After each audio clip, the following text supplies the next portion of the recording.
alas 4:49. Magandang umaga, Rina. Magandang umaga, G. May pinakita nila, Porky. Yung pandiregla. Oo, pandiregla nga tawag doon. Sa ibang bakery naman tawag doon, kalihim. Kalihim. Iba naman yung Saan bakery? Kalimutan ko, binibili na namin bakery. Basta sa ano yun, nasa may mga pwesto yun sa mall minsan. Mahilig ako sa mga tinapay nun, yung mga pandikoko. Meron pa yung sinabi mo nga kanina, yung kabayan. Kabayan. Yung bilogo. Sinasawsaw mo rin sa kape. Oo, masarap yun sa kape. Ako at walang palaman, minsan basta may kape, okay na, no? May lasa na kasi yung mga pandesal na gano'n, di ba? Masarap na sa umaga. Kaya gano'n yung pandesal ngayon, ano, matamis. Matamis ba? Kasi di ba pag sinabing pandesal, ano yun, di ba? Salt yun, di ba? Oo, flour, salt, di ba? Tapos may konting yeast. Ngayon matamis na eh. Talaga, tsaka maliit Tapos nilalagyan na ng butter na. Parang ganyan na lang kaliit. Kasi nga pag nagmalang arena, ginagawa para wag mabawasan yung presyo, bilang. Diliit na lang. Para ganun pa rin yung presyo nila. Para hindi mababawasan. Kung isang dosena yan, 13 yan na piraso, hindi mababawasan yun. Oo, yung size lang. Yung size lang. Kung mabubusog ka lang. Kaya pagka ginanon mo siya sa kamay mo, hangin na lang. Yun, wala na. Magandang umaga po. Araw na po ng Miyerkules. 15 ng Pebrero, sweldo ni Rina, 2017. Sa pangalan po ni Kuya Daniel Razon. Ako po si Jun Suriao. At ako naman si Rina Villamor Camara. Narito na po ang mga humahataw na balita. Umano'y naging middleman sa isyu ng suhulan sa ilang immigration officials na si Wally Sombero. Balik bansa na. Justice Secretary Vitaliano Aguirre II iginit na hindi pinayagang umalis ng bansa ang dating pulis. Pinsala sa infrastruktura ng matinding lindol sa Surigao del Norte. Umabot na sa mahigit 200 milyong piso. Structural integrity ng mga napinsalang paaralan sa Surigao City patuloy pang sinusuri. Klase sa mga paaralan mananatiling suspendido.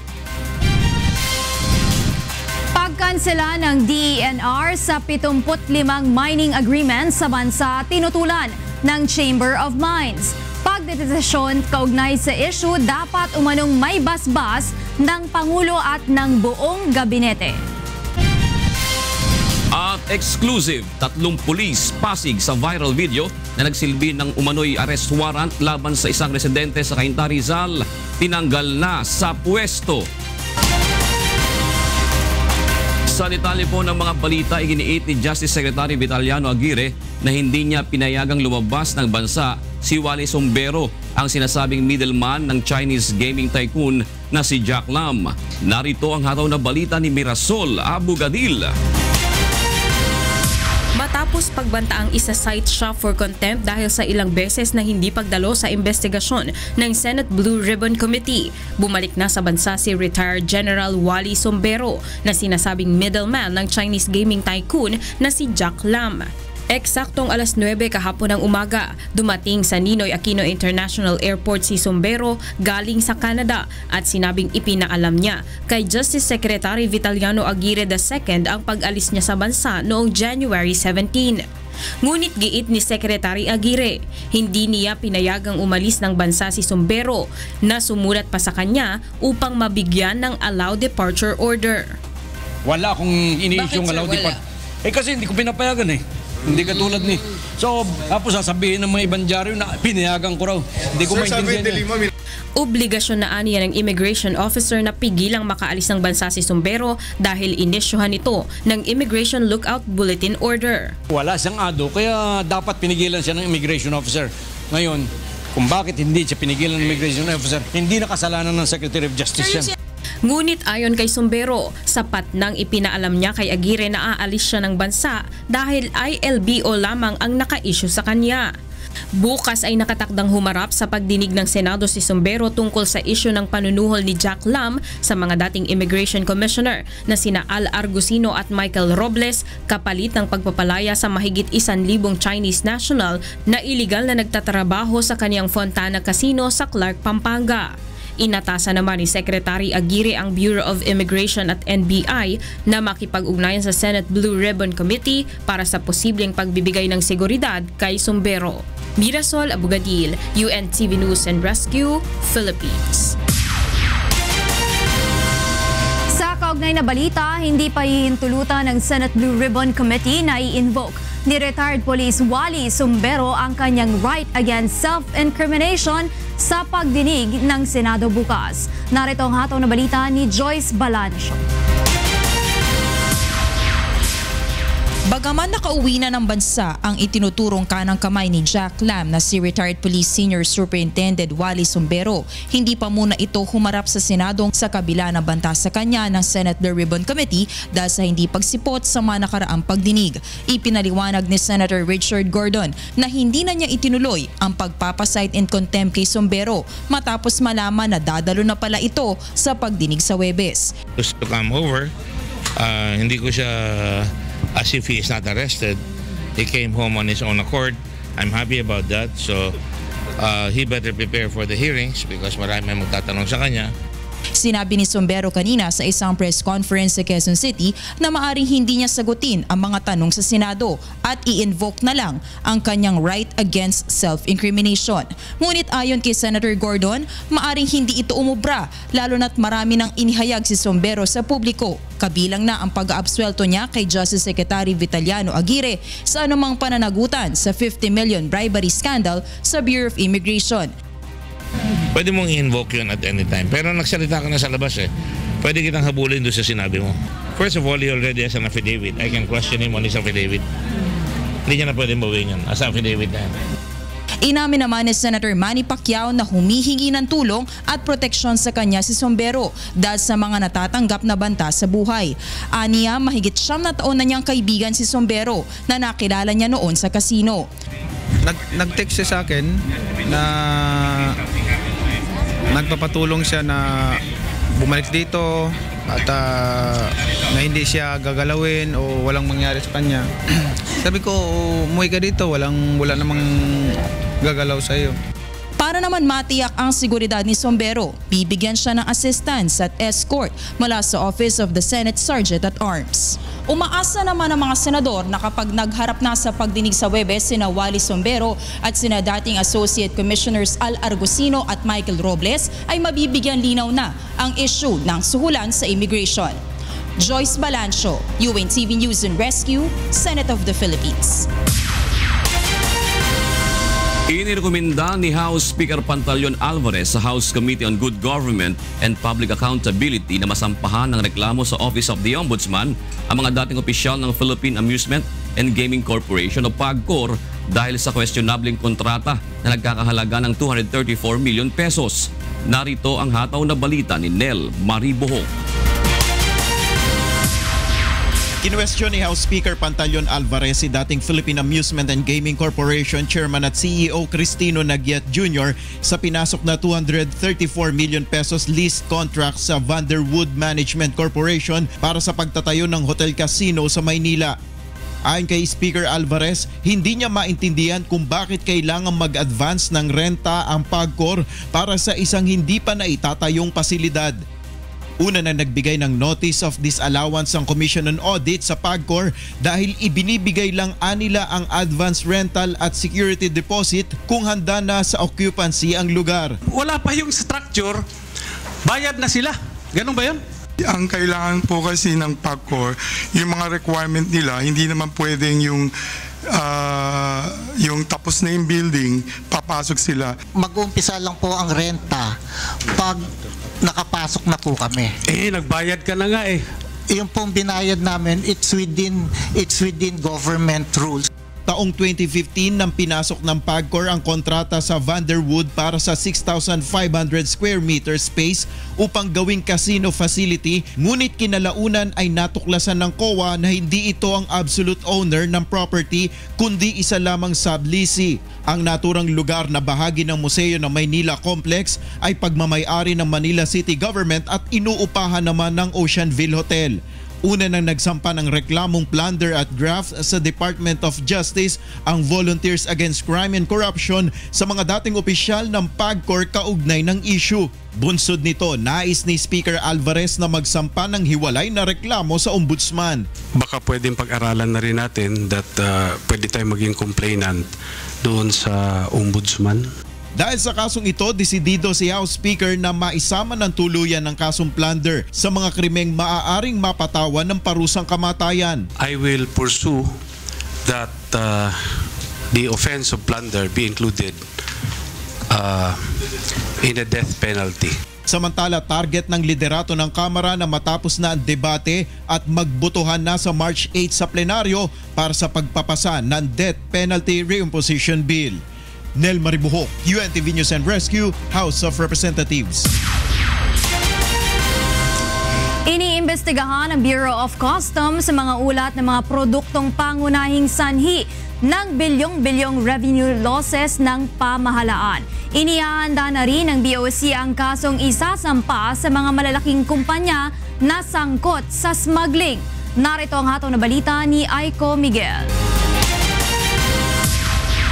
Bukod sa milyon-milyong halaga ng agricultural products gaya ng bigas at sibuyas na kadalasang ipinupuslit papasok sa bansa, tinututukan ngayon ng Bureau of Customs ang investigasyon sa 3 pangunahing produktong sanhi ng revenue losses ng pamahalaan. Kabilang dito ang langis, sigarilyo at luxury vehicles na kadalasang undervalued.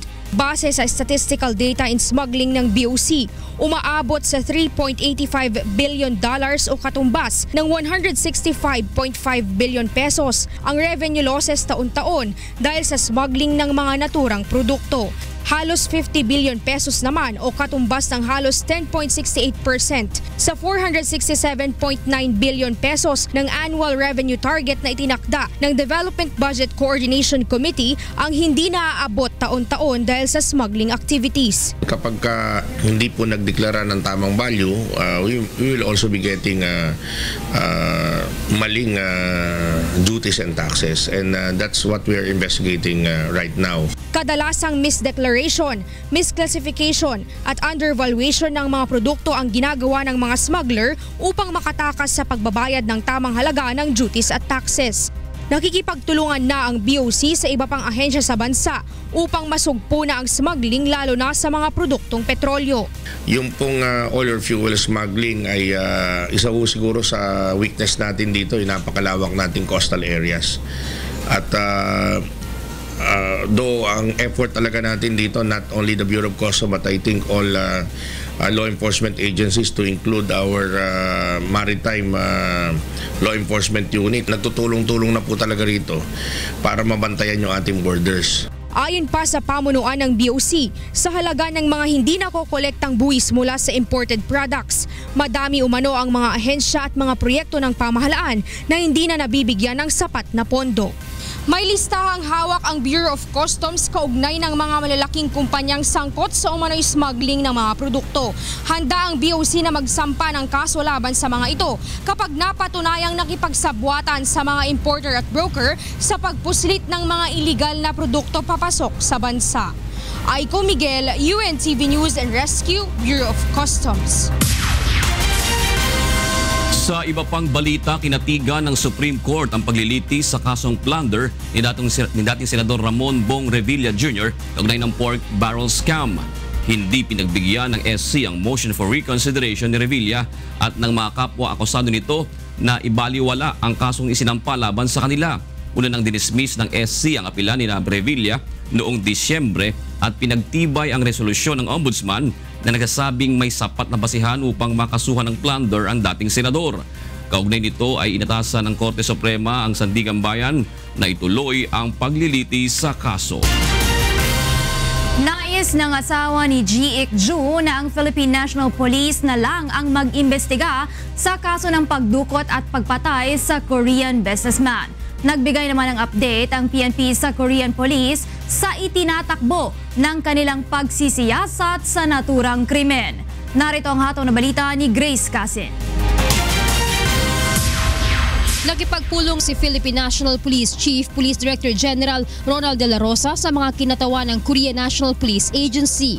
Ayon kay General De La Rosa, pinag-usapan nila ang development sa isinasagawang investigasyon sa kaso ng Korean businessman na si G. Ik Ju. Just give them update on the ongoing investigation na kinakandak natin relative to the G. Ik Ju case.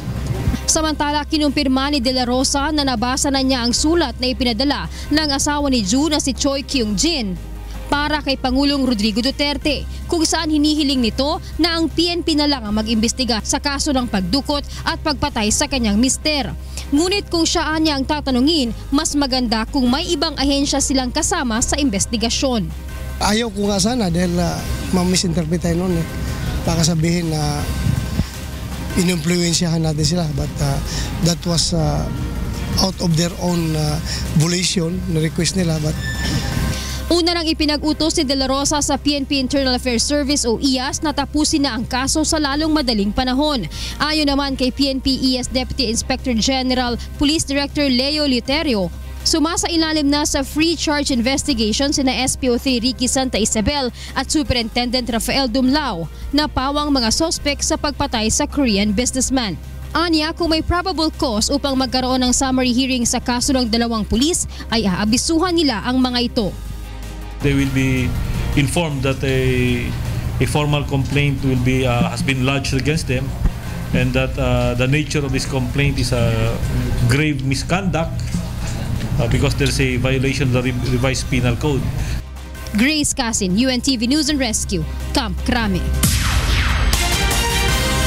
Nais din ng National Police Commission na mapabilis ang pagpapataw ng parusa sa mga nagkakasalang pulis upang hindi na pamarisa ng iba at agad magbayad ang mga ito sa kanilang mga kasalanan.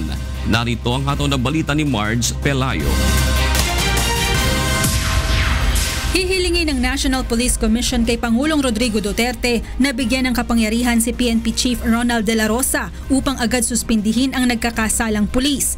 Ayon kay NAPOLCOM Vice Chairman and Executive Officer Rogelio Casurao, sa ganitong paraan ay hindi nadadaan pa sa mahabang proseso ng investigasyon at mapapabilis ang pagpapataw ng parusa sa mga pulis na sangkot sa katiwalian. Oppressive authority. Yes. I call it oppressive because it has to neutralize immediately. Walang After butas. a charge, wala nang application.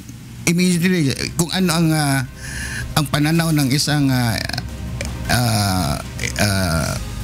like the chief PNP, kung anong pananaw niya, ibigay yung power na yan. Paraan din anya ito upang matakot ang mga pulis na gumawa ng kasalanan habang nasa serbisyo. Gayunman, aminado ang opisyal na ito ay kailangan pang dumaan sa Kongreso. Subalit posible naman anya itong hilingin sa Pangulo upang agad na maisakatuparan. From the legal point of view, to me, that's very, very fun. Because you brought it up, we will strongly recommend that. In fact, pwede kaming gumawa na siguro ng draft executive order. Samantala, hinihintay na lang ng NAPOLCOM ang desisyon ng Malacanang sa kaso ng mga narco-general na pinangalanan ni Pangulong Rodrigo Duterte. Ayon kay Attorney Casurao, kasalukuyan ng pinag-aaralan ng Office of the President ang kanilang rekomendasyon. Kina dating Quezon City Police Chief Superintendent Edgardo Tino at dating National Capital Region Police Office Director Joel Pagdilao. Matatapos naman ang NAPOLCOM ang investigasyon kay dating Police Regional Office 6 Director Bernardo Diaz at nakatakdang isumite ang kanilang rekomendasyon sa Malacanang sa susunod na linggo. Marge Pelayo, UNTV News and Rescue, Philippines. Narito naman ang mga balita sa labas ng bansa na ihahatid sa atin ni Monica Veralio. Yes, Monica, go ahead. Hi, Rina. Good morning. Here are the news from different parts of the globe. 9 people are confirmed dead after a blast hit a coal mine in central China's Yunnan province. The blast occurred on Tuesday at Zubao coal mine in Lian, Yuan City. A total of 29 people were working underground when the blast occurred, with 16 coming up on their own and 4 helped out by others. Investigation into the incident is underway. A South Korean government source says the estranged half-brother of North Korean leader Kim Jong-un has been murdered in Malaysia. Kim Jong-nam, the older half-brother of the North Korean leader, was known to spend a significant amount of time outside the country. He had also spoken out publicly against his family's dynastic control of the isolated state. The cause of Kim's death has not been determined yet. Police official Fadzil Ahmad says Kim had been planning to travel to Macau on Monday when he fell ill at the low-cost terminal of Kuala Lumpur International Airport. He died in the ambulance on the way to Puriaja Hospital. Meanwhile, British Chancellor of Exchequer Philip Hammond warns that cyber attacks are increasing as Queen Elizabeth formally opens a new national cybersecurity center in London. The center aims to reduce the cybersecurity risk to the UK. Hammond says cyber attacks on British businesses are increasing in frequency, severity, and sophistication. He adds the center will work with businesses to protect the country from the attacks. The NCSC is part of a £1.9 billion or $2.4 billion program to boost Britain's cyber defenses. It forms part of the Intelligence and Security Organization, GCHQ, the government communications headquarters. And those are the news from around the world this morning. Back to you, Rina. Thank you, Monica, for that global news. Puntahan na po natin ating makasama sa Radyo La Verdad, 13:50 sa Huntahan with Atty. G, Beth at Jokas. Malamig na umaga. Good morning, Jo. Oo, malamig talaga. And ang kasama ay si Tita. Ako. Hindi ko makikita Rina. madilit. Tita Rina. Kasi yung ilaw kasi nasa harap ng mukha. Madami rin hindi naliligo ngayong araw na to. Dahil sa Sobrang lamig. Tito Jo, naligo ka ba? Yes, of course. Lagi ako pinag-iinit. Kailan? Lagi pinag-iinit siya lagi kasi. Yes. Pinapakuluan yan. Hindi si Kuya Jun ang pinapakuluan. Yung tubig. Yan ang ibig ko sabihin si Tito John eh. yung mga broken-hearted. Ay, naku! Yung mga nanlalamig, mga single, broken-hearted. Uy, may single naman na hindi nanlalamig. Baka may umangal sa yung single. Alam mo kahapon, mabili ang roses, bulaklak, chocolates, alam nyo na yung mga iba pang bagay. Trust me, believe me. Bagay-bagay na. Talaga. Trust me. And then of course, bulibok ang mga restaurants at mga iba pang mga establishmento. Sabi ko na nga, may karugtong na naman yan eh. Hindi, ikumpleto ko na lang para collectively. Sige, baka kung saan pa tayo mapunta sa usapan. Maraming salamat sa inyong dalawa. Ano pong mga bagay na naman yan? Narito mga dapat abangan sa ikalawang paghahataw ng mga balita. Pinsala sa infrastruktura ng matinding lindol sa Surigao del Norte, umabot na sa mahigit 200 milyong piso. Structural integrity ng mga napinsalang paaralan sa Surigao City, patuloy pang sinusuri, klase sa mga paaralan mananatiling suspendido. Pagkansela ng DENR sa 75 mining agreement sa bansa, tinutulan ng Chamber of Mines. Pagdedesisyon kaugnay sa issue, dapat umanong may basbas ni Pangulong Rodrigo Duterte at buong gabinete. Bilang ng mga kabataang mayroong HIV/AIDS infection, patuloy na nadadagdagan. War against HIV inilunsad ng National Youth Commission. At kidney patient na lumapit sa programang serbisyong kasangbahay, sumailalim sa shockwave treatment sa tulong ng UNTV at De Los Santos Medical Center.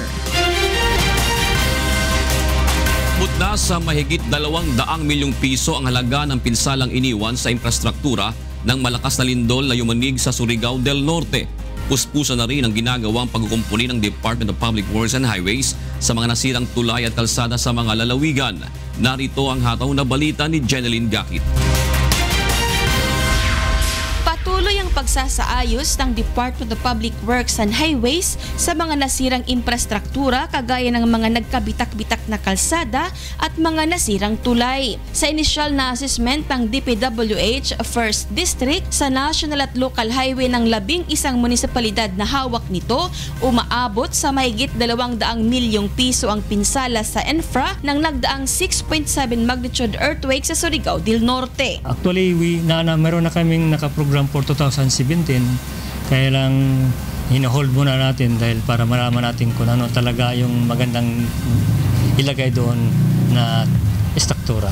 Sa tala ng NDRRMC, 5 kalsada at 6 na tulay ang nasira sa nasabing probinsya. Kabilang narito ang Anaw-Awang Bridge sa San Francisco na tuluyan ang naputol dahil ayon sa PBOX, ito ay nakatayo sa fault line. As of now, medyo open na lahat, naayos na namin lahat ng mga cracks along the national highways, particularly sa Daang Maharlika. Now, with regards sa yung local roads in Anaw-Awang, sa ngayon, pwede na pandaanan ng mga tao kasi mayroon na tayong nilagay doon na temporary timber bridge. Para madaanan ng tao, naglagay ang DPWH ng timber bridge sa nasirang tulay. Ayon kay 1st District Engineer Henry Cruz Marapaw, sa mga papasok ng Surigao City, may detour ng ginawa ang DPWH para sa mga sasakyan, subalit iikot pa ito ng 5 kilometro. Habang ang mga kalsada namang nagkabitak-bitak ay pansamantalang nilagyan nila ng gravel, habang ang iba ay nilagyan nila ng asfalto. Dagdag pa ng DPWH, pinag-aaralan na rin ng kanilang structural engineers kung ano ang remedy na maaring maisagawa kapag gumawa na sila ng panibagong structure ng tulay. Sa mga national roads, meron na kaming initial na extent sa damage. Kaya ang ginagawa namin, nag-start na kami ng detailed engineering para malaman natin kung anong struktura or ang rehabilitation sa mga infrastructures na damage. Samantala, nagpasalamat naman ng DPWH sa DPWH ng Cebu, Davao, Cagayan de Oro, Butuan City at Iloilo dahil sa pagtulong nito sa kanila sa pagsasaayos ng mga sirang kalsada at tulay, maging sa pag-a-assist ng mga infrastructure building na nagkabitak-bitak. Jeneline Gakit, UNTV News and Rescue, Surigao City. Suspendido pa rin ang pasok sa lahat ng mga paaralan sa Surigao City hanggat hindi natatapos ang inspeksyon sa structural integrity ng mga ito. Ayon kay Surigao City Mayor Ernesto Matugas, kailangan matiyak na hindi guguho ang mga gusali ng mahigit 70 eskwelahan na matinding napinsala ng lindol. Narito ang pahayag ni Mayor Ernesto Matugas. Hindi namin binigyan ng clearance muna kasi hindi pa tapos yung inspection. Again, yung safety talaga ng mga bata, no?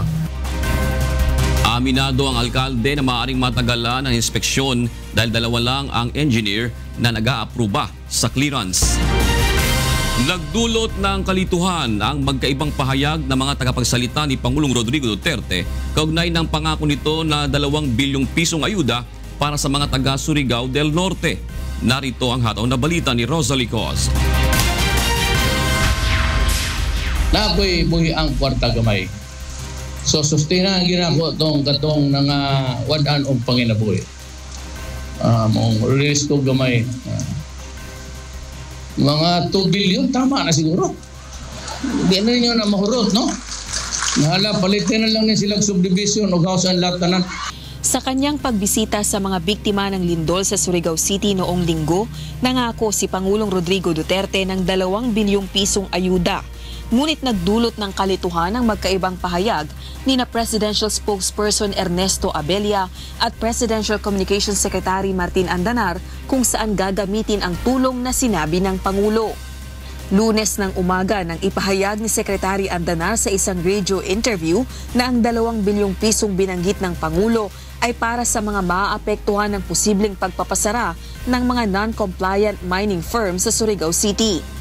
Subalit sa Malacanang press briefing kahapon kay Undersecretary Abella, sinabi naman nitong kung ang pagbabatayan ay mismong pinanggalingan ng pahayag ng punong ehekutibo, ang tinutukoy nitong pagkalooban ng tulong ay ang mga biktima ng lindol. The essence of the statement is not the 2 billion, but that the essence of the statement is that he would release the monies and the funds to supply the needs of those affected by the earthquake victims. Wala pa namang kumpirmasyon ng Malacanang kung magkano talaga at kung saan kukunin ng pondong ipinangakong tulong para sa mga Surigao noon. Subalit tiniyak nitong makararating ang tulong ng pamahalaan para sa lahat ng mga nangangailangang kababayan na lubhang naapektuhan ng lindol sa Mindanao region. But I think it's crucial, the last part of that statement that said, if you remember the text, the crucial part is that the president would release aid, financial aid for those in need. Okay. There was no specific number for that. Biyernes ng gabi nang yanigi ng 6.7 magnitude na lindol ang ilang bahagi ng Mindanao. Pinaka naapektuhan ang probinsya ng Surigao del Norte, kung saan 8 ang nasawi sa trahedya at mahigit 200 milyong piso naman ang pinsala sa infrastruktura. Rosalie Cos, UNTV News and Rescue, Malacanang. Inatake ng hindi pa nakikilalang armadong grupo ang convoy ng militar sa Surigao del Norte. Ayon sa inilabas sa pahayag ng Armed Forces of the Philippines o AFP, pasado alas 8 kagabi ng pagbabarili ng convoy ng mga sundalo na may kasamang mga sibilyan sa bahagi ng Sitio Huwat Baboy, Barangay Lingonan sa San Francisco, Surigao del Norte. Galing-an nila ang grupo sa pamimigay ng relief goods sa mga naapektuhan ng lindol sa Barangay Karihatag, Malimono at pabalik na sana sa Surigao City. Wala namang nasawi o nasugatan sa naturang pangyayari na hinihinalang kagagawan ng mga miyembro ng New People's Army.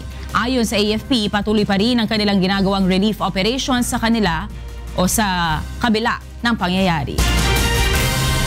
Pansamantalang kinansela ng Department of Environment and Natural Resources o DENR ang nasa 75 mining agreements sa bansa dahil sa pagkasira ng mga watershed bunsod na walang habas na pagmimina. Narito ang hataw na balita ni Joanne Nano.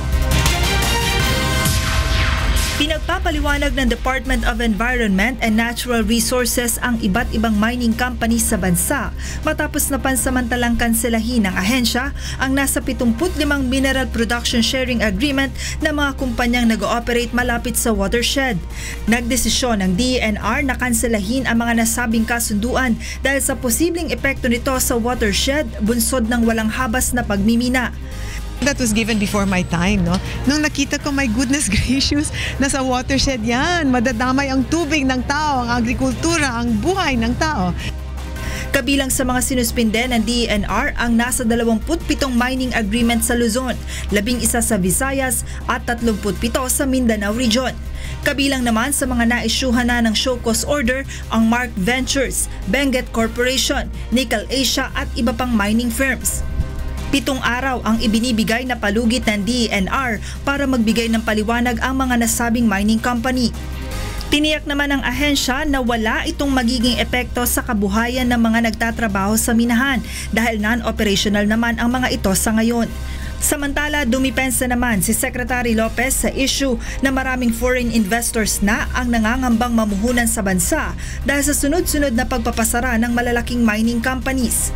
Like we are shirking in our responsibility. Are we saying mas importante ang pera nila kaysa ang buhay ng tao? You can't mine in a watershed.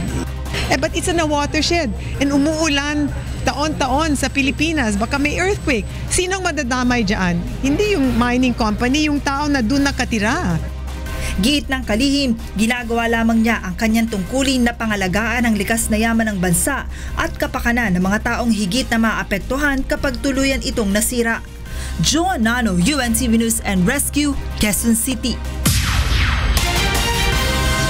Tinutulan naman ng Chamber of Mines ang desisyon ni Secretary Gina Lopez na kanselahin ang 75 Mineral Production Sharing Agreement o MPSA sa bansa.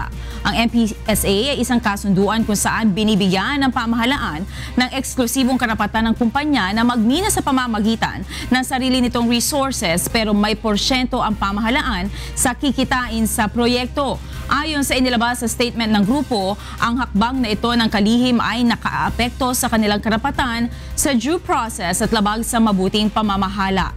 Hindi rin nila dapat na ang kalihim lamang ang magdedesisyon sa kanselasyon ng mga kasunduan na pinasok ng pamahalaan.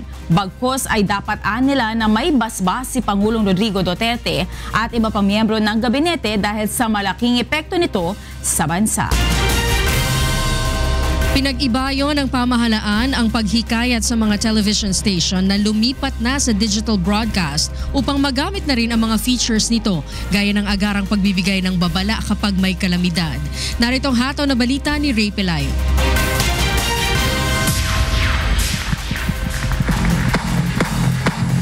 Nagsagawa ng ceremonial digital switch-on ang Department of Information and Communications Technology bilang hudyat ng paglipat ng Pilipinas mula sa analog patungong digital terrestrial television broadcast. Layunin ng DICT na mahikayat ang mga television company na magpursige na makalipat sa digital system sa loob ng 4 hanggang 6 na taon. Bukod sa mas maraming channels, ay mas malinaw na napapanood ang mga programa sa TV screen. Gagamitin dito ang teknolohiya ng Japan na may feature na emergency warning broadcast system na magagamit sa oras ng sakuna gaya ng lindol. There are some government officials and perhaps broadcasting officials who will be telling the people on, say, forthcoming calamities or disasters. So madali na ang coordinations. Sa oras ng sakuna, maaaring kontrolin ng gobyerno ang broadcast ng bawat TV station upang magbigay ng babala sa publiko. Perhaps ang hahawag niyan is NDRRMC. So nasa kanilang control. Pagka mayroong emergency, i-switch on lang nila yon lahat. Lahat ng television, wala. Hihinto yun. Sa datos ng DICT, mayroong 14 na milyong TV household sa bansa na umaasa lamang sa free-to-air analog TV broadcast. At upang makasagap ng digital channels, kailangan pang magkaroon ng set-top box. Automatic yun. Pagka switch on yun, hinto lahat ng broadcast. Yun ang makikita mo. Maaari na rin masagap ngayon ang UNTV digital channels sa pamamagitan ng set-top box dahil bago pa man ang pagsasagawa ng Digital TV Summit ay nakikipagsabayan na ito sa digital migration. UNTV is honored to be part of this Digital TV Summit, and as we all know, UNTV is already operating in digital. Ray Pelayo, UNTV News and Rescue, Quezon City. Patuloy na dumarami ang mga kabataang nahahawa ng human immunodeficiency virus kaya inilunsad na ng National Youth Commission ang War Against HIV ng pamahalaan. Narito ang hataw na balita ni Rosalie Cos. Aminado ang National Youth Commission na patuloy na dumarami ang mga kabataang nahahawa ng Human Immunodeficiency Virus o HIV. Batay sa datos ng Department of Health noong 2015, 85% ng bagong HIV infections ay mga Pilipinong may edad 15 hanggang 30 taong gulang. Ibig sabihin, 24 sa 28 mga Pilipinong na-impeksyon ng HIV araw-araw ay mga kabataan.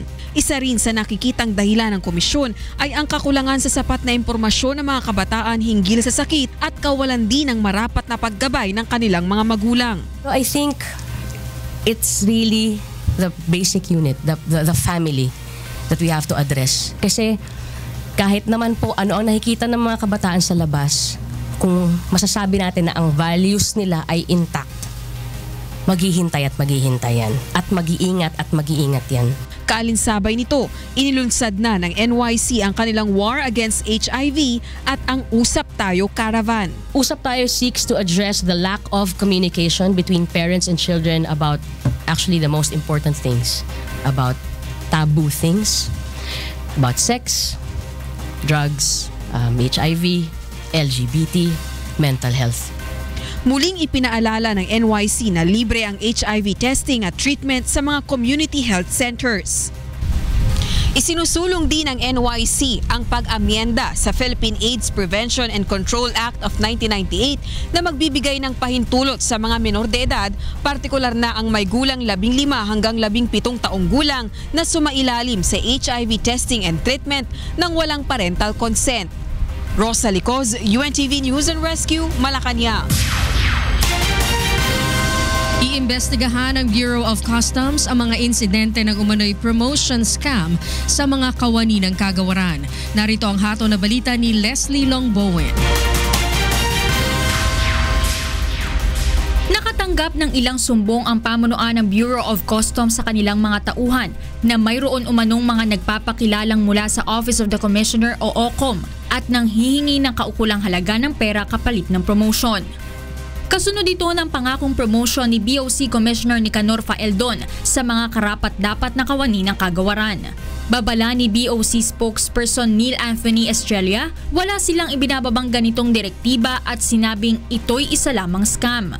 Hindi nyo kinakailangan magbayad para kayo ma-promote. Hindi nyo kinakailangan humanap ng backer sa labas ng ating ahensya para ma-promote. Hanggat maaari, ma-promote po lahat ng mga deserving personnel na Dagdag pa nito, may mga requirement upang maging candidate for promotion ng isang empleyado sa ilalim ng Transformational Change Program ng BOC. Tanging mga authorized personnel ng Human Resource Management Division at ang BOC Personnel Selection Board lamang ang may hawak sa proseso ng promotion ng mga empleyado nito. Ang promotion po ng bawat isang kawani ng Bureau of Custom ay ipinangako po ng ating Commissioner Nicanor Faeldon hanggat maaari mabigyan po ng hustisya yung kanilang tagal sa kanilang serbisyo rito. Panawagan ng pamunuan ng BOC, kung may nalalaman tungkol sa ganitong uri ng modus operandi, lumapit sa Public Assistance Office ng Kagawaran o tumawag sa landline number 705-6000. Maaari ring mag-email sa boc.cares@customs.gov.ph o makipag-ugnayan sa pamamagitan ng kanilang mga social media account. Leslie Longbowen, UNTV News and Rescue, Philippines.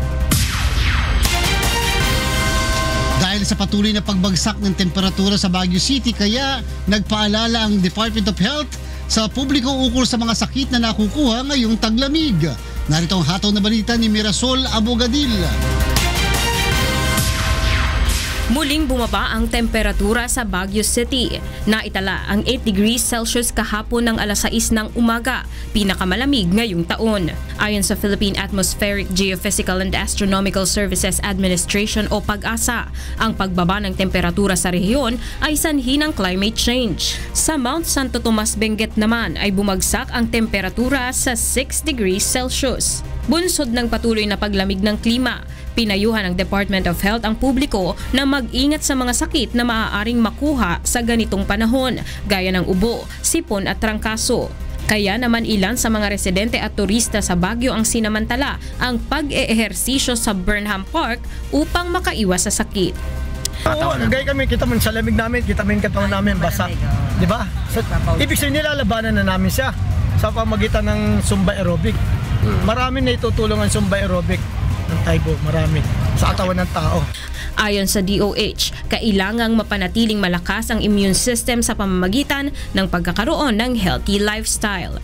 Ayun, yung ito na sabi ko kanina, to keep themselves warm and self-protection, no, gagamit ng mga pag-init ng katawan, so sweater, socks, mas makapal na pants or yung mga ganon, self-protection, and also bonnets and warmers. Rather than that, we also have to increase strengthen pa rin yung immune system. And somehow, again, to continue drinking lots of water. Balanced diet pa rin. Inaasahang magpapatuloy ang pagbaba ng temperatura sa City of Pines hanggang sa February 20. Kasama ang Baguio News Team, Mirasol Abogadil, UNTV News and Rescue, Philippines. Para naman sa mga balita sa labas ng bansa, narito si Rina Villamor Camara.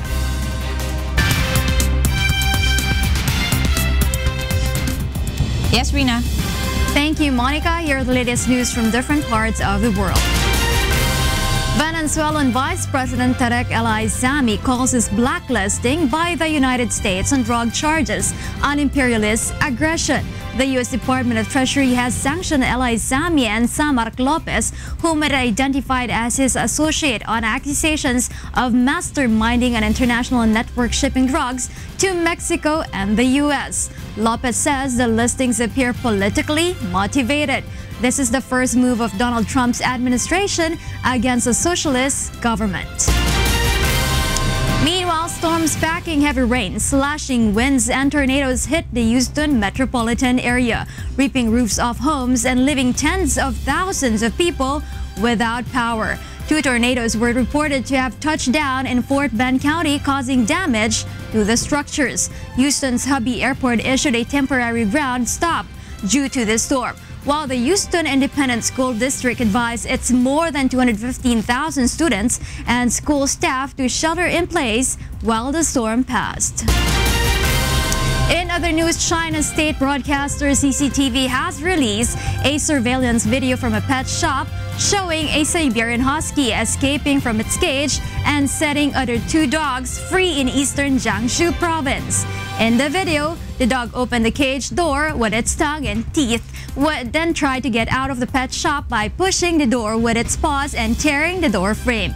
After failing to leave the room, the Husky opened another 2 cages to let out 2 other dogs. The Husky has an owner but was temporarily placed in the shop for an unexplained reason. The dog owner would bear all the cost of damage caused by the Husky. And those are the latest news from around the world at this morning. Back to you, Monica. Thank you, Rina. Para sa mga karagdagang balita, bumisita lamang po sa aming website na untvweb.com. At abangan sa ikatlong paghataw ng mga balita. Exclusive, 3 pulis Pasig sa viral video na nagsilbi ng umano'y arrest warrant laban sa isang residente sa Cainta, Rizal, tinanggal na sa pwesto. Usapan pang kapayapaan sa pagitan ng pamahalaan at Communist Party of the Philippines, posible pa rin ipagpatuloy kung ititigil ng NPA ang mga iligal na gawain. Undefeated boxer Floyd Mayweather at mixed martial artist Conor McGregor posibleng magkaroon ng showdown ngayong taon. At kidney patient na lumapit sa programang serbisyong kasambahay sumailalim sa shockwave treatment sa tulong ng UNTV at De Los Santos Medical Center. Sa detalye ng mga balita, tinanggal na sa pwesto ang 3 pulis Pasig na nakasibilyan o hindi nakasuot ng uniforme nang magsilbi ng umano'y arrest warrant laban sa isang residente sa Cainta, Rizal. Nakilala ang mga ito sa pamamagitan ng video na kumalat sa social media. Narito ang hataw na balita ni Brian De Paz, exclusive. Tukoy na ng PNP Internal Affairs Service ang 3 pulis Pasig na nagpunta sa bahay ng pamilya Arsenal sa Cainta, Rizal noong February 8. Sa video na kumalat sa social media, makikita na ang mga ito ay pawang hindi naka-uniforme at nakasakay sa motorsiklong walang plaka na animoy nagsasagawa ng oplantokhang sa lugar. Kinilala ang mga ito na sina PO1 Joel Maputol Curiba na siyang nasa video na nakasuot ng jersey, nakasombrero at nakatsinelas. Si PO3 Eddie A. Garrido naman ang may hawak na papel na sinasabing arrest warrant, nakatsinelas din at may suot na helmet. At si PO3 Glimor T. Humiwat naman ang nakasuot ng kulay gray na damit, itim na sombrero, nakashort at nakatsinelas. Ang 3 ay hinarap mismo ni PNP Internal Affairs Service Deputy Inspector General Police Director Leo Leuterio kahapon sa Pasig Police Station, kasama ang mga kawani ng PNP IAS at Pasig Chief of Police. Matapos makumpirma na ang mga ito nga ang nasa video, agad na tinanggalan ang 3 pulis ng tsapa at armas at inalis sa pwesto. Inatasan din ni General Leuterio ang hepe ng Pasig Police na si Colonel Orlando Yebra na mahigpit na i-monitor ang 3. No contacts with these people. You get yourselves relieved from PCPA. To disarm them, you remove their badges. Indirectly or directly, no contact. If you believe that you are innocent, then let the law take its course. Ayon kay Director Leuterio, ito ang direktiba ni PNP Chief Ronald Bato de la Rosa. Sabi niya, disarmahan niyo yan, tanggalin niyo ang badge. And then, i-ano niyo doon, i-recall niyo sa main police station. They're relieved from here. Ha? Personal ding pinuntahan ni General Leuterio ang PCP-8 sa Eusebio Avenue, Pinagbuhatan, Pasig, kung saan naka-assign sina Curiba, Garrido at Humiwat. Dito inalam ng general kung ang ginawang operasyon ng 3 pulis ay nakalagbook o kung may maayos na blotter ukol dito. Wala na yung warrant of arrest, paso na yun, returned na yun eh. Di ba? Nabayaran na ng bail tungkol doon. Tinitingnan natin, baka modus operandi na ito na ginagamit yung mga ganung klaseng warrants na yan as an excuse to whatever, to do something illegal. Maybe extort. Ayon kay General Leuterio, hindi nila kukonsintihin ang ganitong mga paglabag, lalo na kapag napatunayan nakasabwat ang mismong commander nila sa istasyon. Internal cleansing natin, we are going to hit them. We're going to hit them hard, including their commanders. Si Captain si EJ Lustrissimo has committed na he will cooperate in the internal cleansing. He will have these people removed also. Ha? Di ba, EJ? Yes, sir. Ayon sa PNP IAS, magsasampa sila ng kaso sa Prosecution Division at asahan na ang pagkakaroon ng summary hearings ukol dito. Lubos naman na nagpapasalamat ang pamilya Arsenal sa ginawang tulong ng mga otoridad at ng UNTV. Brian De Paz, UNTV News and Rescue, Pasig City. Naniniwala si Chief Presidential Legal Counsel Attorney Salvador Panelo na may dahilan pa rin upang maipagpatuloy ang usapang pangkapayapaan sa pagitan ng pamahalaan at Communist Party of the Philippines. Ito ay kung ititigil ng NPA rebels sa mga iligal na aktibidad nito sa bansa. Narito ang hataw na balita ni Rosalie Cos. May pag-asa pang maibalik sa negotiating table ang usapang pangkapayapaan ng pamahalaan at makakaliwang grupo. Ayon kay Chief Presidential Legal Counsel Attorney Salvador Panelo, ito ay kung maipakikita ng Communist Party of the Philippines, New People's Army, National Democratic Front o CPP-NPA-NDF na desidido silang makipagpayapaan. I'm also confident that eventually they will go back to the negotiating table. After all, the left. After all, if they're saying that what they're doing is for the people, then there's no reason for them to back out or not to continue with the peace talks. Ayon kay Panelo, posibleng maging dahilan upang makumbinsi si Pangulong Rodrigo Duterte na ituloy muli ang peace process kung ihinto ng mga rebeldeng komunista ang kanilang mga iligal na gawain at panghara sa mga inosenteng sibilyan. They should cease hostilities. They should stop their illegal activities. You mean the revolutionary acts? That's one. Another is they've been assaulting even innocent civilians. That's bad. Samantala, tiniyak naman ni Presidential Spokesperson Ernesto Abella na patuloy na nakikipag-ugnayan si Pangulong Duterte at kumukonsulta sa Office of the Presidential Advisor on the Peace Process hinggil sa usapin. Iginiit din itong kung may pinakamay naghahangad ng kapayapaan sa bansa, ito ay si Pangulong Duterte. But the president is the president of the entire Philippines, and it is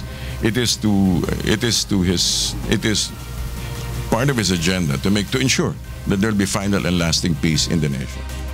Noong February 4, ipinatigil ni Pangulong Duterte ang usapang pangkapayapaan sa pagitan ng pamahalaan at CPP-NPA-NDF kasunod ng pagkasawi ng ilang sundalo sa pag-atake ng rebeldeng grupo. Rosalie Cos, UNTV News and Rescue, Malacanang. Alamin naman natin ang lagay ng panahon sa buong maghapon mula kay Ray Pelayo na nasa UNTV Weather Center.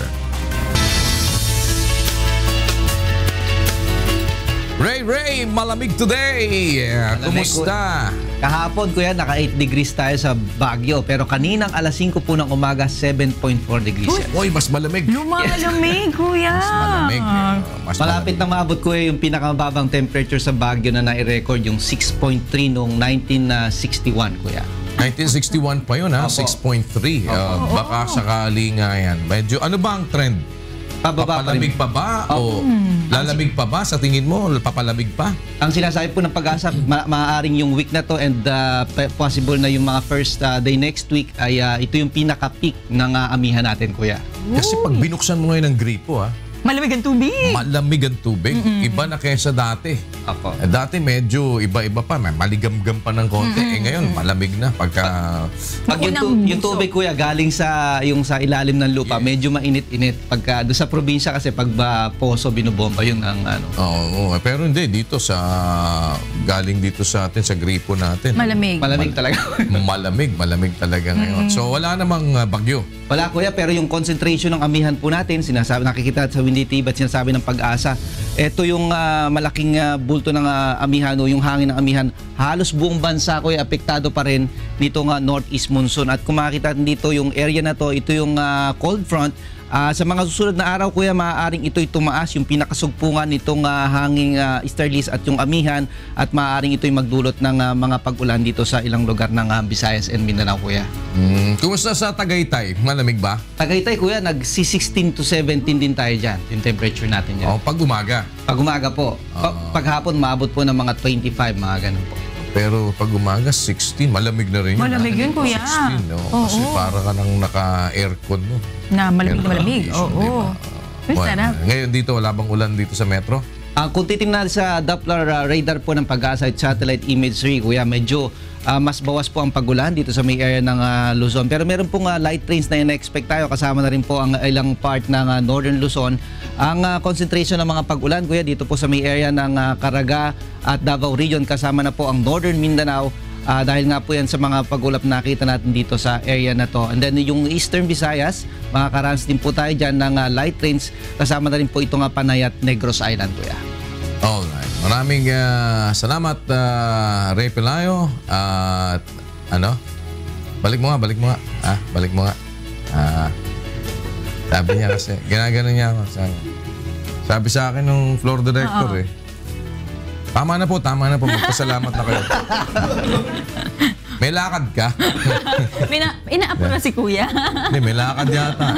May lakad ka Ito ng Baguio, Pupunta ka ng Baguio. Malamig kasi.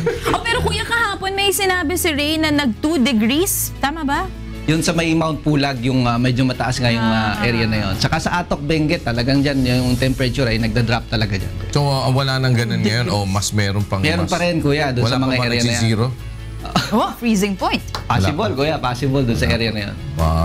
Talaga naman. Nagkakaroon nga ng yelo yung mga tanim nila doon ng mga vegetables. Sobrang lamig.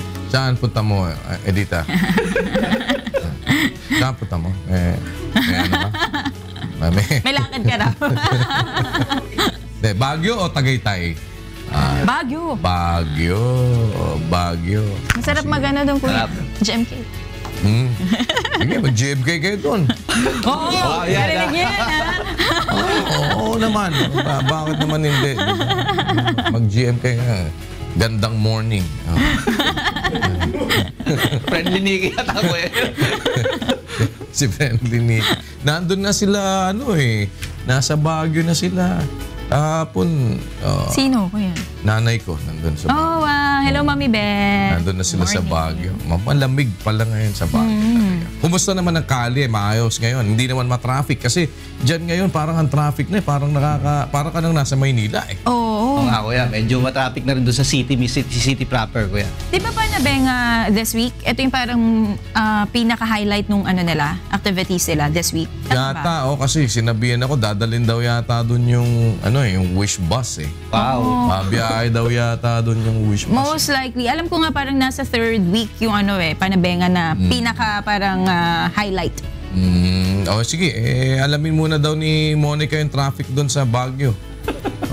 Dapat may traffic ka sa Baguio. Pwede, kuya. Sige. Pwede bang pakakuha ng traffic update sa Baguio? Baka pwede ba makakuha doon? Tataray. Pwede yata ako Hindi ka naman traffic, weather ka Parang biglang gusto mo mag-traffic Basta sa Baguio daw, kuya. Basta sa Baguio pwede. Baka iba yung reporting. Papadala kita dun sa Binondo. Gusto mo? Sige, maraming salamat, Ray Pelayo, mula po sa ating Weather Center. Alamin naman natin ang sitwasyon ng trapiko sa mga oras na ito mula kay Joanne Nano, live.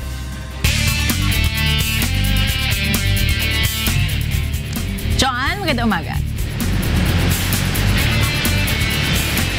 Yes, magandang umaga sa iyo, Monica. Magandang umaga kay Kuya Daniel at magandang umaga sa lahat ng ating mga kasambahay at sa mga kababayan nga natin na maglalakbay na po sa mga oras na ito ay kung sila po ay daraan dito sa may EDSA southbound lane, ang malaking bahagi po nito ay nakararanas na po ngayon ng moderate to heavy traffic. Alamin natin ang sitwasyon ng trapiko. Unahin natin ang sitwasyon dito sa may EDSA Quezon Avenue sa mga sasakyan po na papunta dyan sa may elliptical road. Sa mga oras na ito, Monica, medyo nagsisimula ng dumagsa yung volume ng mga sasakyan. Kaya naman itong mga papunta sa may elliptical road ay medyo nakararanas na ngayon ng moderate traffic. Samantala, yung mga sasakyan naman na manggagaling ng Commonwealth Avenue sa mga papunta dito sa may EDSA Quezon Avenue o yung mga babiyahe papunta sa may area ng Espanya, wala pang masyadong magiging problema dahil maluwag at tuloy-tuloy pa ang kanilang magiging pagbiyahe. Para naman po sa mga manggagaling dyan sa may Balintawak, kung kayo po ay babiyahe patungo ng Makati area, mula po dyan sa may Balintawak hanggang kayo ay makarating dito sa may EDSA Quezon Avenue, magiging maluwag at tuloy-tuloy po ang inyong pagbiyahe sa mga oras na ito. Subalit pagdating nyo po dyan sa may area ng Nia Road, sa may Kamuning, Nepa Q-Mart hanggang Monte de Piedad, ay magsisimula na pong maramdaman ng ating mga motorista at mga commuter ang mabagal na usad ng mga sasakyan. Moderate to heavy na rin po ang sitwasyon ng trapiko pagsapit nyo po dyan sa may area ng Aurora Boulevard, sa may Cubao Main Avenue, sa Santolan hanggang dyan po sa may White Plains, Connecticut. Mabigat na rin po ang daloy ng mga sasakyan sa may bahagi po ng Ortigas Avenue, sa Shaw Boulevard, sa may EDSA Reliance hanggang kayo po ay makarating ng Boni Pioneer. Asahan na rin po ng ating mga motorista at mga commuter ang moderate traffic dyan po sa may area ng Guadalupe at Orense. Pero pagdating nyo po dyan sa may Ayala Avenue hanggang sa may Mall of Asia ay magiging maluwag na po ang inyong mga pagbiyahe. Samantala, ang northbound lane naman po ng EDSA sa mga magmumula po dyan sa may area ng Pasay, kung kayo po ay papunta dito sa may area ng Ortigas, magiging tuloy-tuloy po ang inyong pagbiyahe. Maliban na lamang, magkakaroon po ng bahagyang mga pagbagal dyan po sa mga lugar ng tramo hanggang kayo po ay makarating ng EDSA Guadalupe. Silipin naman po natin ang ilan sa ating mga live traffic points. Unahin po natin itong sa may Marcos Highway, Kalumpang, Marikina. Sa mga sasakyan po na biyahe papunta sa may Cubao at Libis, sa ngayon ay dahil medyo dagsa na rin ang volume ng mga sasakyan na bumabiyahe po sa area na yan, ay mararamdaman na po nila na medyo mabagal na po ang daloy ng mga sasakyan. Samantala, itong kabilang bahagi naman po ng kalsada sa mga bibiyahe naman po patungo ng Antipolo Rizal, wala masyadong magiging problema dahil maluwag at tuloy-tuloy po ang kanilang magiging pagbiyahe. Samantala, itong Recto Avenue, Manila naman po sa mga kababayan natin na pupunta po ng area ng Divisoria, sa ngayon ay light traffic situation po ang kanilang mararamdaman sa area na yan. Gayun din po para sa mga motorista na babiyahe po patungo sa may area ng Legarda, light traffic din po ang kanilang mararamdaman sa lugar na yan.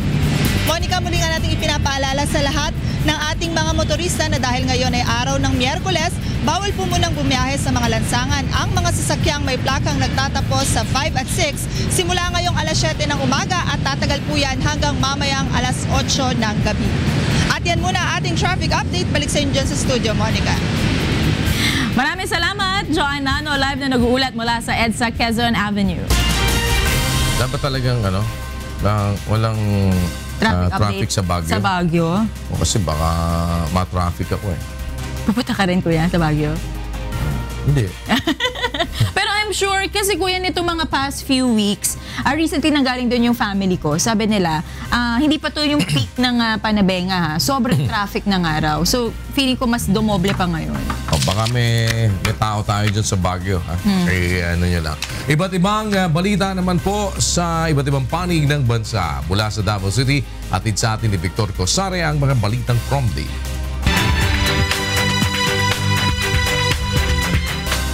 Mayong buntag, Victor. Mayong buntag, Kuya Daniel. Ani ang detalye sa atong mga balitang prombi. Gihangyo sa lokal nga panggamhanan sa Zamboanga City si Presidente Rodrigo Duterte nga ibalhin pag-usab ang sadakbayan ang Zamboanga Peninsula Regional Center nga naa karon sa Pagadian City. Buot usab nila nga makuha ang titulo sa mga yuta sa Zamboanga City nga nakapangalan karon sa Autonomous Region in Muslim Mindanao o ARMM. Si Dante Amento sa detalye. On carta ya dale el gobierno local de Ciudad de Zamboanga con el presidente Rodrigo Duterte cuando ya anda él en la ciudad del domingo. Relatado este del despedimiento del gobierno local con el jefe ejecutivo. Primero ay transfiere otra vez na ciudad el Zamboanga Peninsula Regional Center de Región 9 que ahora na ciudad de Pagadian. Año 1990 ya transfiere este na Pagadian desde na ciudad de Zamboanga bajo del orden ejecutivo 429. Siguiendo el on Memorandum Circular del 2010 relatado na on moratorium kay maga-opisina regional del todo departamento y agencia ay transferi también na Pagadian. Asigon con el gobierno local de Zamboanga el ciudad el centro del región, llegando na ekonomiya, urban services, accessibility, pasilidad y otro pasi por eso necesita ay bira na ciudad el regional center. But the main reason why we are asking that is that we will be able to be, Zamboanga City is centrally situated and we are able to address more of the clientele. Mientras tanto, yapili también el Ciudad de Zamboanga LGU que puede comprar con magatchera el título y nombra na Autonomous Region in Muslim Mindanao o ARMM que ahora na ciudad particularmente na Barangay Kabatangan. El mencionado magatchera el actualmente donde ya planta magaestructura o edificio del gobierno igual el Commission on Audit, Department of Education, Department of Health Training Centers. So all of these properties are in Kabatangan. Some of them are under the ARM and some of them are part of the Republic of the Philippines. So we want that it will be finally utilized as based on the expanded ARM law. Yari itira el gobierno lokal que hindi sila incluido na ARMM o maskin ko sa teritoryo di este bajo na dos plebisito ya conduci del 1989 y 2001. Esperanzao el ciudad que ay puede realizar magapidimiento con el presidente. Dantiamento, UNTV Noticias y Riscate, Ciudad de Zamboanga. Usa ka forum ang gipatigayon sa Department of Social Welfare and Development sa Central Luzon mahitungod sa hustong pamaagi ug ang kaayuhan sa pagsagop. Ani ang report ni Joshua Antonio. Pagmasusyan ng yeninin ng Department of Social Welfare and Development ing Adoption Consciousness Week ang makitemang pagmamahal palaganapin, legal na pag-aampon ating gawin. Sentron na niti ing pangating belwan na ng publiko king ustong paralan at pamagmalasadyara din taong bisang manampun anak. Highlight naman ni programa ing metong talk show king proseso ng legal adoption at maski ing karanasan na ng pamilyang menampun anak. Kami sa facial matching. Oo. At napili nila yung aking kilay dahil bawal pumili. Bawal pumili ng bata. They just ask us, sabi nila kung anong edad yung prefer namin. Yung mga bata naman, natutuwa din sila dahil magkahawig niya kami sa litrato. So, it's a joy for both sides lang naman. Masaya po na na-adopted na po ako. Na may family na. Tinuturuan kami sa DSWD, sa Adoption Support Group, na to tell the child she's adopted on her own level. Ding anak kamalyaring ampunan iba't yung DSWD, ding makiedad 0 hanggang 18 banwa, akirakalan inabandonar ating pengarida, ulila at may biktima kimpaman na buso. Agpangking DSWD, dakal lang anak ding mangailangan lingap, dapat ditaklamo ding taong bisang manampun. 6 na buwan na ang tawag niyan is post-adoption, yung kung saan binibisita po yung bata at saka yung pamilya before the court finally, no, yung issue yung decree of adoption. Bilang dakin na pamurin ng selebrasyon, mamuklat yung Adoption Help Desk karing mapilan na mall in DSWD kimbalang lalawigan kin daratang February 18 hanggang 19, 2017. Joshua Antonio, UNTV News and Rescue, Pampanga.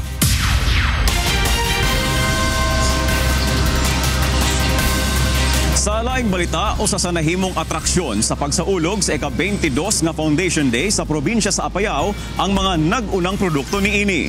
Si Grace Doctolero sa balita.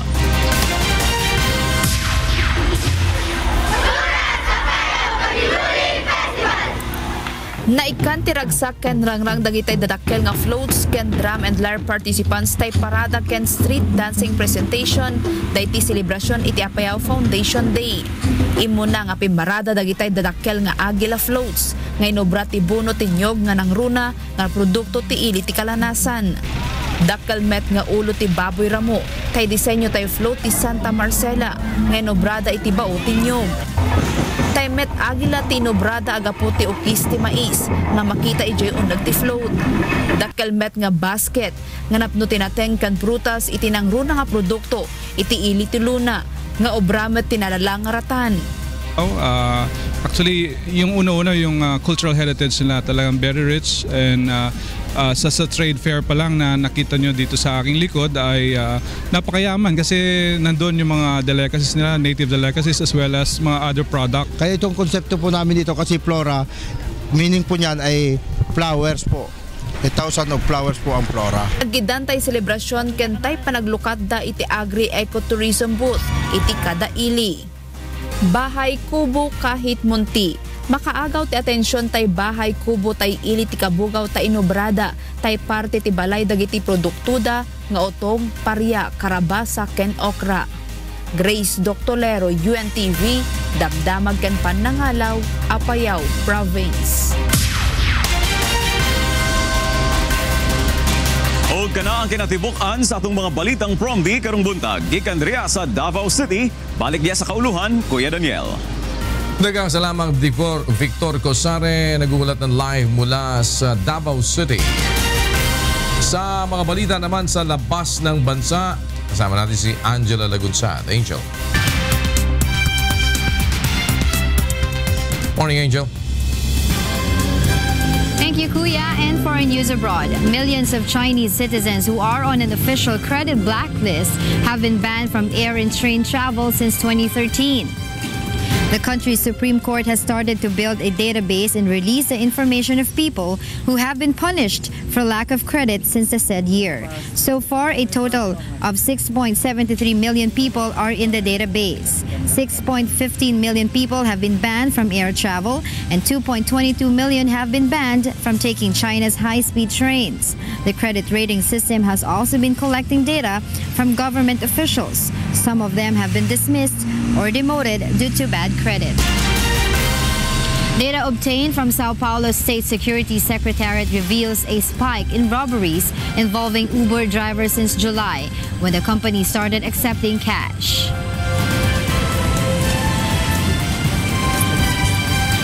Traditionally,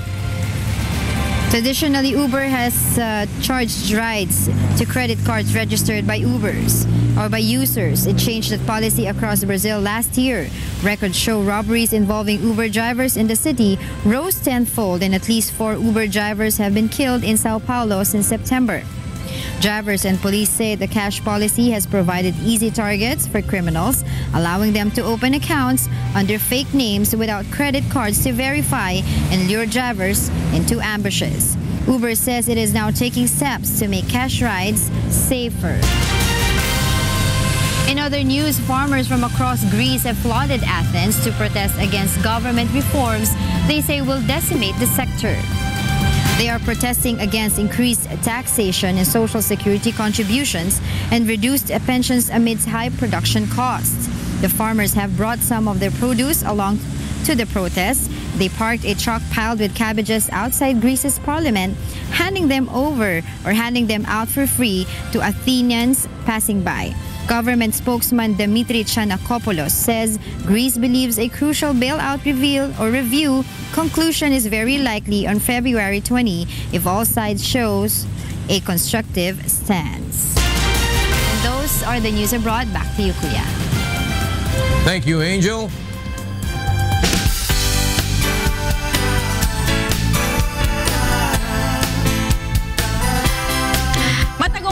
Sumailalim sa shockwave treatment ang isang kasambahay natin na may sakit sa bato sa tulong ng UNTV at ng De Los Santos Medical Center. Narito ang hataw na balita ni Leslie Lumbowen. Kamakailan ay lumapit sa UNTV Action Center si Abril Dalit, residente ng Pasig City, upang ihingi ng tulong ang pagpapagamot sa kanyang karamdaman. Idinadaing nito ang matinding pananakit ng kanyang tagiliran sa bahaging likuran. Ayon kay Dr. Francisco Firmalo III, isang urologist, malinaw na sintomas ito ng pagkakaroon ng bato sa bato o kidney stones. Kaya naman sa pakikipagtulungan ng De Los Santos Medical Center na isa sa ating mga partner in public service, sumailalim sa lithotripsy si Abril. Ito ay isang uri ng procedure na ginagamitan ng sound waves o shock waves. Yung shockwave, ito ay isang paraan ng pagtanggal ng bato na hindi na kinakailangang operahan. Ito ay isang technology na gumagamit ng sound waves o shockwave na pag itutok natin yung shockwave sa bato at tumama yung shockwave sa bato, unti-unting mapupulbos yung bato at dadaan na lang sa ihi, sa daloy ng ihi. Ang bato o kidney ay ang organ na responsable sa paglilinis ng ating dugo. Ito rin ang bahagi ng ating katawan na nagbabalanse ng tamang dami ng asin at mga mineral at nagpapanatili sa normal na presyon ng dugo. Kapag hindi naalagaan ng wasto, magiging dahilan ito ng pagkakasakit ng malubha na posibleng mauwi sa kamatayan. Kaya payo ng mga doktor sa publiko, palaging uminom ng maraming tubig at umiwas sa bisyo tulad ng paninigarilyo at pag-inom ng alak. Leslie Longbowen para sa Serbisyong Kasangbahay. At sa sports, kasama naman natin si Rina Villamor Camara. Rina.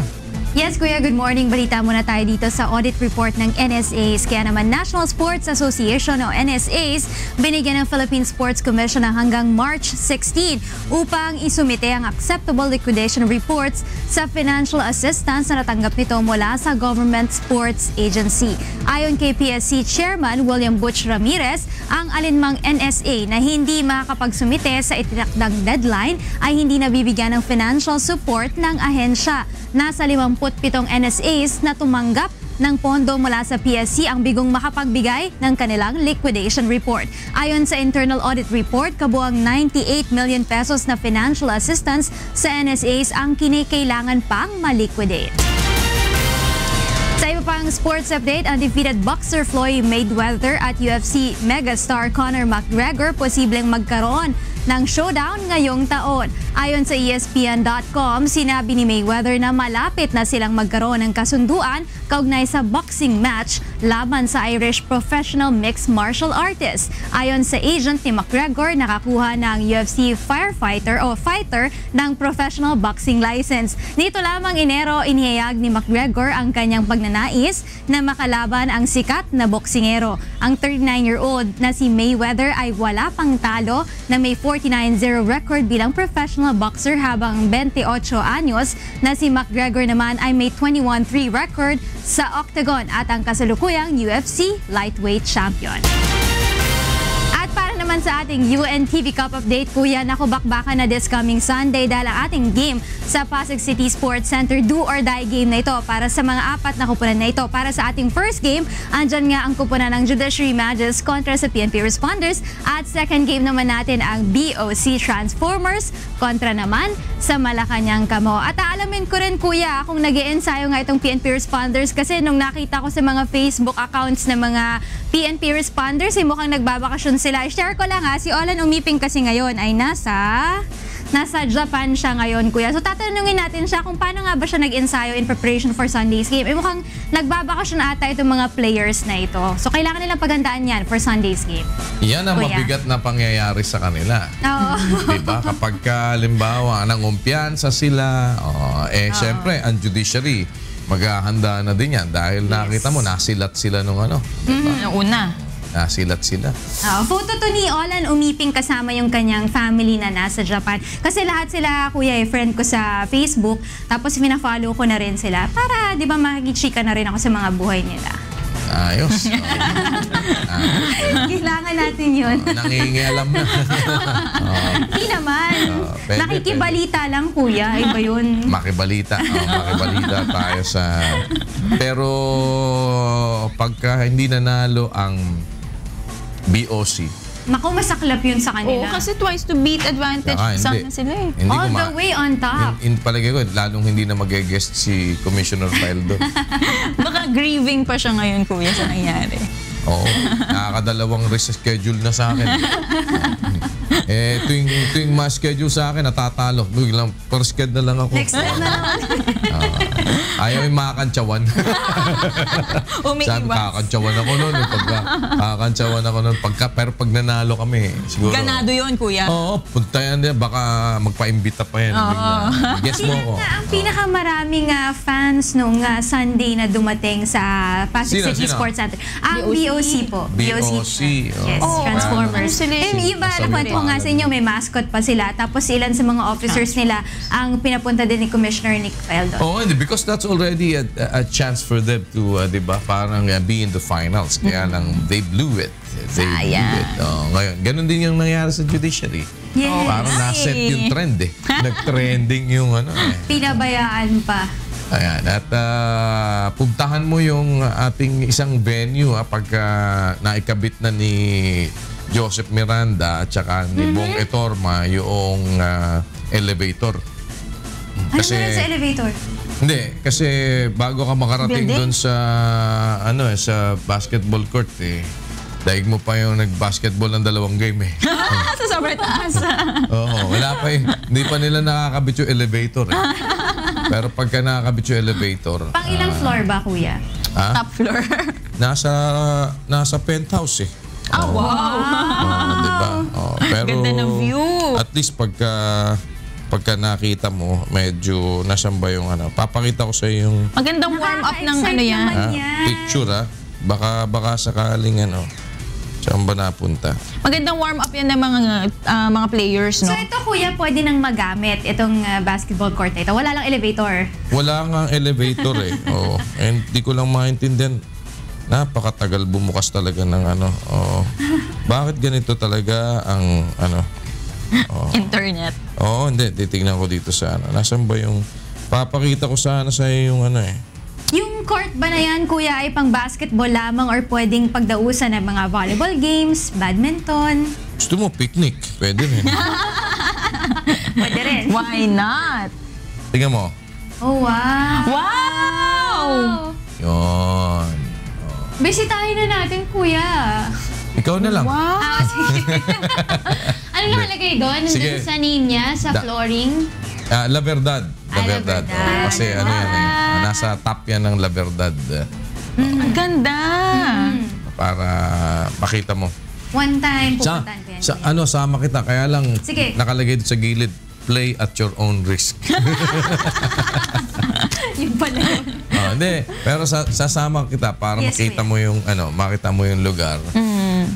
Sabay na natin si Commissioner Atoy, tsaka si Commissioner Ed Cordero, Assistant Commissioner Ed Cordero, at tsaka si Mr. Jerry Panghulan, ang may-ari ng Batangas Farm.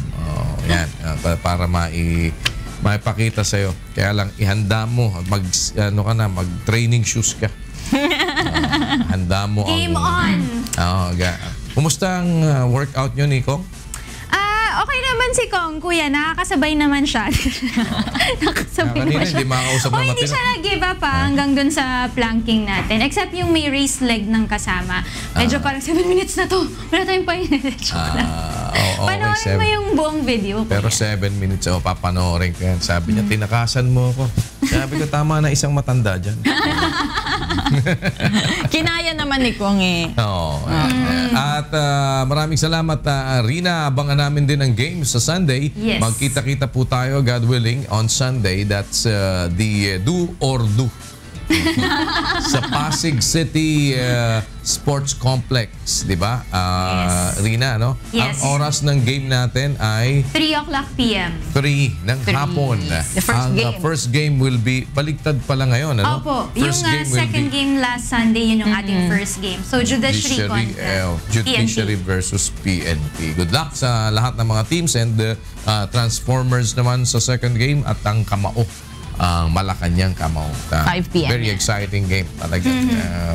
Tingnan natin at magandang manood dyan ng live.